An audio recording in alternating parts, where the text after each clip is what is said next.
കോൺഗ്രസ്സിലെ ഈ പറയുന്ന സ്ത്രീലമ്പടന്മാർ എന്താണ് കാട്ടിക്കൂട്ടുന്നത്?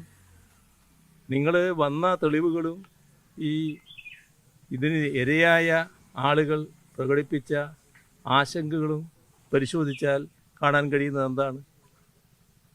എന്തുകൊണ്ടാണ് അവർ തെളിവുമായിട്ട് മുന്നോട്ട് വരാൻ ഇതേവരെ തയ്യാറാകാതിരുന്നത്? ആ കാര്യങ്ങൾ നമ്മൾ ഗൗരവമായി കാണേണ്ട ഒരു കാര്യമാണ്. വെറും ഭീഷണിയല്ല, നിങ്ങളെ കൊന്നു തള്ളും എന്നതാണ് ആ ഓരോരുത്തരോടും ഉയർത്തിയിട്ടുള്ള ഭീഷണി. അതുകൊണ്ട് നിസ്സഹായിയായ ഓരോ യുവതിയും ഇതുമായി ബന്ധപ്പെട്ട യഥാർത്ഥ വസ്തുതകൾ പുറത്തു പറയുന്നതിന് ഭയപ്പെടുകയാണ്. അതുമായി ബന്ധപ്പെട്ട് മറ്റ് നടപടികളിലേക്ക് പോയാൽ തൻ്റെ ജീവൻ അപകടത്തിലാകുമെന്നാണ് കണക്കാക്കുന്നത്. ഇത്തരമൊരവസ്ഥ എങ്ങനെ ഒരു രാഷ്ട്രീയ പാർട്ടിയുടെ ഉത്തരവാദപ്പെട്ട പ്രവർത്തകരുടെ ഭാഗത്ത് നിന്ന് വരുന്നുവെന്നാണ് ആലോചിക്കേണ്ടത്. ഇതുമായി ബന്ധപ്പെട്ട് നിരവധിയായ പ്രശ്നങ്ങളാണ് ഉയർന്നു വന്നുകൊണ്ടിരിക്കുന്നതെന്ന് കാണണം.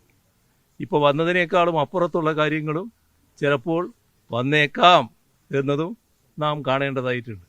അങ്ങനെയുള്ള ഒരു ക്രിമിനൽ സംഘം, യഥാർത്ഥ ലൈംഗിക വൈകൃത കുറ്റവാളികൾ, അവർ നാടിന് മുന്നിൽ വന്ന് വെൽ ഡ്രാഫ്റ്റഡ് എന്നൊക്കെ പറഞ്ഞുകൊണ്ട് ന്യായീകരിക്കാൻ ശ്രമിച്ചാൽ അതൊന്നും പൊതുസമൂഹം അംഗീകരിക്കില്ല എന്നവർ കണ്ടോളണം.